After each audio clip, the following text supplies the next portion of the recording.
Hey everybody, welcome back. In today's video, we're going to build a chatbot interface using HTML and CSS. Let's check it out.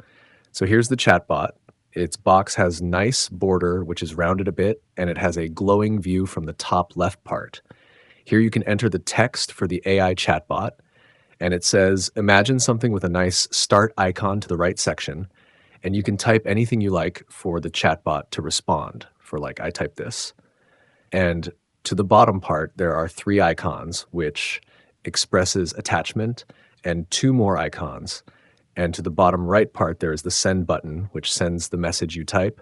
And to the bottom of this box, there are three previously added options that you can see. So sit back, relax, and enjoy the show till the end.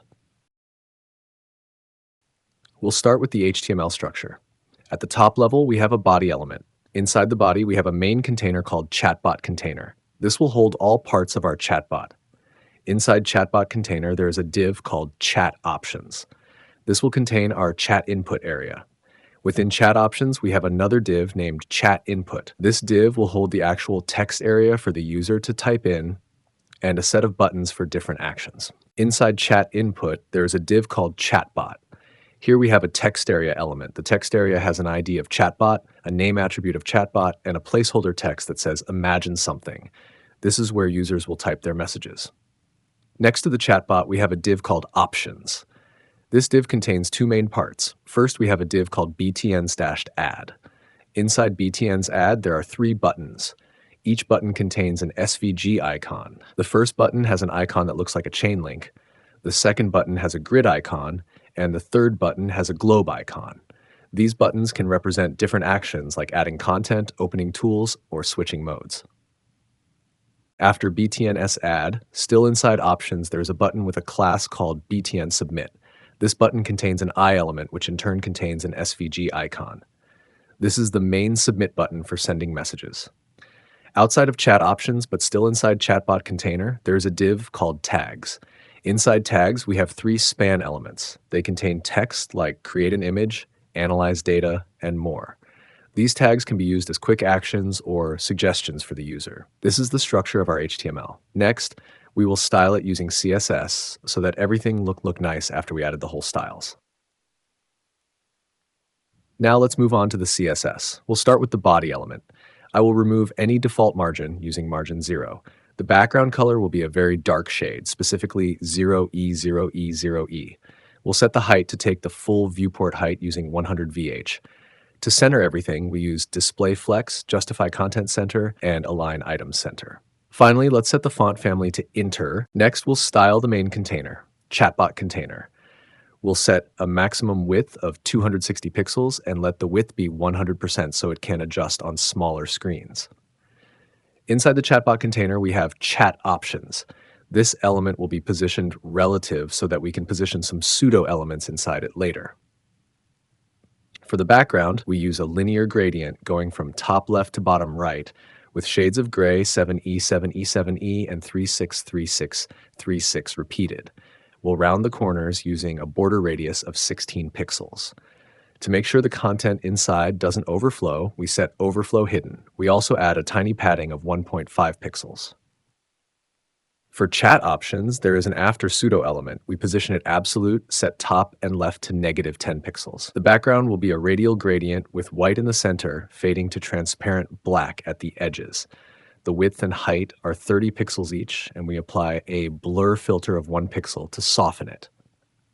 Now let's style chat input inside chat options. The background color will be black with 50% opacity.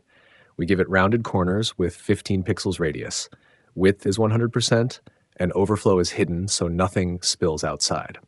Inside chat input, the chatbot text area is next. The background is transparent, width is 90%, and height is 50 pixels.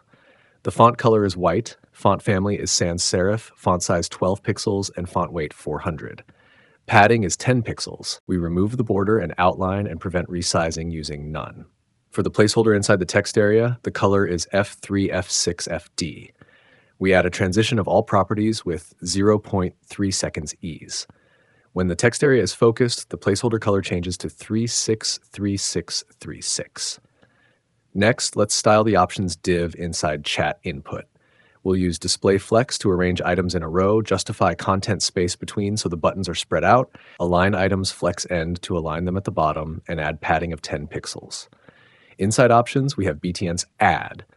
We'll also use display flex and add a gap of 8 pixels between the buttons. For each button inside BTN's add, we set display flex.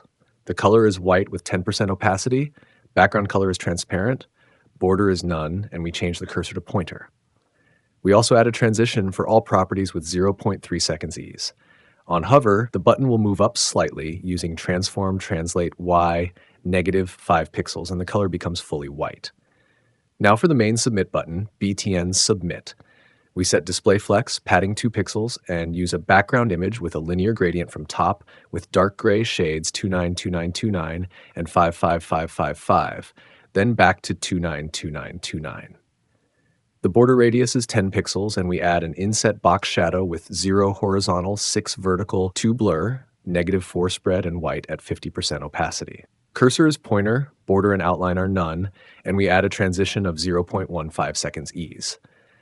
Inside BTN Submit, the eye element has width and height 20 pixels, padding 6 pixels, background black at 10% opacity, border radius 10 pixels, backdrop filter blur 3 pixels, and color 8B, 8B, 8B. For the SVG, inside BTN Submit, we add a transition for all properties with 0.3 seconds ease. On hover, the SVG color changes to F3, F6, FD, and we add a drop shadow filter with 0 offset and 5 pixel blur in white. On focus, the SVG has the same color and drop shadow, plus a transform scale 1.2, rotate 45 degrees, translate X -2 pixels, translate Y 1 pixel. When active, we scale the whole button to 0.92. Next, let's style the tag section inside Chatbot container. We'll set padding of 14 pixels top and bottom, use display flex to arrange the spans in a row, set the color to white, font size to 10 pixels, and add a gap of 4 pixels between the spans. Inside tags, each span has padding of 4 pixels top and bottom, 8 pixels left and right. The background color is a dark shade 1B, 1B, 1B. We add a border of 1.5 pixels solid with a slightly lighter gray 363636. The corners are rounded with 10 pixels radius. Cursor is set to pointer, and user select is none, so the text cannot be highlighted accidentally. With this CSS, all elements in our Chatbot container are styled. The body provides a dark-centered background, the container has a nice width and gradient, the chat input is semi-transparent with rounded corners, the text area is styled for comfortable typing, the buttons have hover and focus interactions, and the tags are visually distinct and clickable. All right, everybody, now that we have covered the structure and main styling, let's summarize the interactions and transitions. The buttons inside BTN's add have a smooth transition when hovered, moving slightly upward and changing color from faint white to full white. The submit button changes visually on hover by altering the SVG color and adding a subtle glow using a drop shadow. On focus, the submit button icon scales up, rotates, and shifts slightly to indicate it is active. When clicked, it scales down to show the pressing effect. The text area placeholder also has a smooth transition in color when focused, changing from a light tone to a darker gray. This improves usability so the placeholder text does not interfere with typing. All elements maintain consistent padding, border radius, and spacing to create a cohesive and visually appealing layout. The gradients, background colors, and semi-transparent layers give depth and a modern look to the Chatbot container. The tags section is styled with small rounded backgrounds and borders, making them look like clickable labels. They are spaced evenly and use a small font size to avoid overwhelming the main chat area. Overall, combining flex layouts, gradients, hover effects, and transitions gives us a chatbot interface that is visually balanced, interactive, and easy to use. This concludes our step-by-step explanation of the HTML and CSS for the chatbot interface. And that's it for this tutorial video. If you really like my tutorial videos, don't forget to like my video and subscribe to the channel. Okay, see you in the next fun and cool project. Have fun.